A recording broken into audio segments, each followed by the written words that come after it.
Hey, Bill, David Trungile here. Thanks for going out in the range. This is the video summary. So, if we take a look at your swing, I wanted to start from the face on view, right? There's face on and down the line. Those are the two camera angles. We have that at about, waist height. So, one comment immediately, I'm drawing a little X here on your hands. We talked about the grip. So, this was the before swing, to be clear, before we did any drills or made any changes. Your left-hand grip was very weak, which promotes an open club face. So I would recommend, again, strengthening the left-hand grip at setup. Now, you said your irons were the main difficulty here versus the driver, so why is that the case? So the red lines that I drew on your hips, I drew them for a reason. We want to show how you're moving relative to how you started. So as you go back, a couple things stand out to me. Number one, there's very, if any, wrist set in your backswing. So here's your left arm, here's the club. We really want to be hinging the club 90 degrees to the ground when your left arm is parallel. So we just want to add some wrist set. We don't have to obsess over every little angle or degree, but we want more wrist set. We also like to see the club go back. We want to get your arms wider. So I'm going to talk about the ball drill. We did that. I'll show you the aftermath here in a little bit. But if we watch this, Bill, here's your backswing, very little wrist set. And your pelvis, meaning your lower body here, you have a sway. You have a sway with the lower body. And then on the way down, you're really throwing your upper shoulder, kind of what I call spinning out over the top, casting the club. So now you can see space here, right, between your right arm and your body, where really we don't want that at all, because as you come into the ball, your iron's bottoming out well before you hit it. So I wouldn't be surprised if you hit the ball fat, if you hit 6 inches to a foot behind the ball. As you're hitting the ball, you can see there's basically no shaft lean. If anything, the club is tilted the opposite way. So just to make this crystal clear, like here's Tommy Fleetwood, and I don't care if you use a senior tour player, you're going to see something similar. Watch as he hits the ball here. Slow this down so it's really transparent. So watch as he comes into impact right there. Let me clear all these lines. Look at this. If this is 90 degrees, he has the hands leading and the club trailing. So he's compressing the golf ball. Where with you have the club tilted the opposite way. So with an iron, it's imperative to hit down in the ball. Part of that, again, is the lower body slide, which, again, we'll talk about the stick drill. But really, the ball in between the arms, you're going to be impressed, I think, when you see the aftermath, because that right arm is just so far trapped behind you on the way down. If we watch him right here, we can actually see his right elbow poking underneath the left arm. You see that? So he has lag. He's maintaining the angle coming in, whereas you're casting the club down. So definitely watch this more than once, this entire video. And this is just the beginning, right? So let's go to the aftermath with the ball drill, and you're going to see a very big difference. All right, so this was the aftermath from the face-on view, specifically with the iron. So it looks like there's a lot going on, but really not that much. I just put a stick in the ground to monitor that your lower body was not going to sway. We want your hips rotating, and then we have the ball in between the arms. You will notice the grip is better too, right? We can see a little bit more of the logo there on the glove. Again, here's Fleetwood as the example again. You can see, if I were just to, mark his hand, you can see the difference there, right? Stronger left-hand grip. So if we watch as you go back, Bill, tons of improvement here from a fundamental standpoint. So A, you're taking the club back with more width, so you're getting wider. B, there's definitely more wrist set here. Maybe not quite as much as we would like, but it's significantly better, right? So you're actually hinging the club. And then if you watch, I guess C, there's the lower body turn. You're no longer sliding outside of that red line. So you're making a proper pivot. And again, we'll clear these lines. Let's mark Fleetwood's hip. You can see that he's really doing the same thing, right? See how his right thigh, it's canted inward. He's rotating his hips opposed to just sliding the pelvis. And then with the ball in between the arms, it's minimizing that over the top spin out, casting the club. Watch as you come down into impact. Even though this is only a 2/3 swing, this is excellent. You actually have some forward shaft lean, so you're compressing the ball. This is what an iron should look like. Ball first, then the ground. Remember, historically, if you were to rewind this video, you were coming in, instead of here, you had the club tilted back here, which would explain why you were struggling so much with the irons.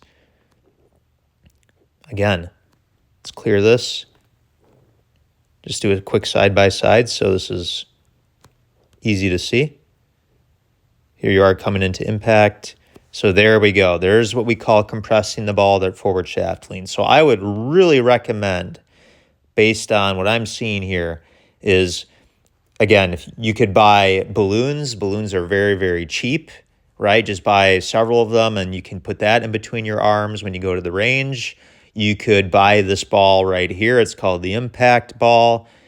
You could buy the Tour Striker ball off of Amazon. I mean, it's not an expensive product. Like I said, you could just go with balloons, but that's really helping with your right elbow getting more in front, and you're maintaining a little bit more lag. So again, even though this is only a 2/3 swing, it's more about doing it right versus how big of a swing you're making. Again, your hips are turning better, your shoulders are turning better, you're hinging the wrists. This is just a day and night difference to me. And it will take practice, right? Just got to get the repetitions in. So I'll be spending time in the range doing that.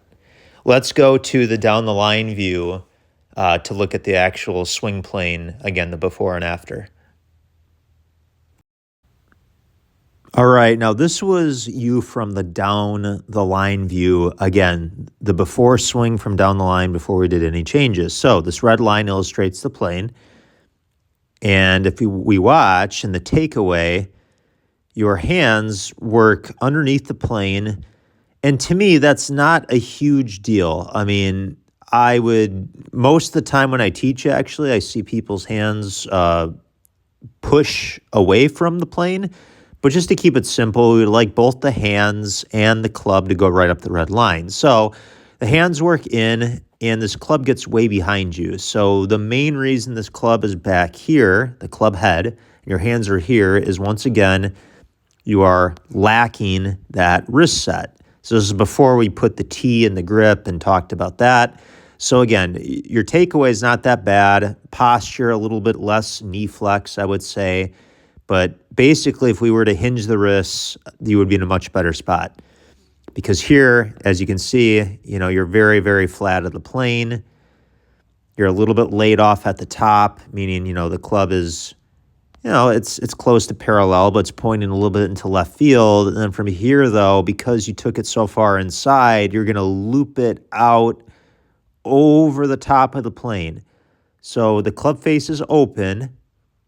And you can see where I'm marking the club face. It's outside of the hand. So this is what we call over the top, where ideally we would like to see, I'm just going to use Robert Rock here. I don't know if you've heard of him. He won on tour a couple times. Here's his hands.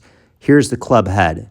And you were familiar with the term in to out. So really, we want you coming more on an in to out path. So part of that, again, from the face on, as we saw, it's the way you're moving your hips. The other part, as we can see, if we had a ball in between the arms, it's going to help you squeeze that right elbow in and shallow out the plane.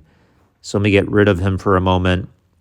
So you're going to just throw this club over the top of the plane. Part of that, again, is the way you're taking the club back. And with an open club face coming over the top, it's going to just be very difficult to be consistent from here. You almost caught this one right off the hosel. Clear these lines. Just almost went off the hosel. But, you went across the ball. You actually made reasonable contact. But, again, that club face is still open. And to be clear, this is before we strengthen the grip, right? So at least you can see, hopefully, the idea of, the swing plane, right? We want to be tracing the red line and then coming down instead of coming over the top. I know that you're familiar with coaches, talking about the club face, but it sounds like you really haven't had a video to see the plane, which I think is really important, right? So kind of a difference there. He's pointing the club. Here, you're, again, a little bit laid off for sure. And then from there, he can kind of shallow the club more naturally and come down on a more in-doubt path.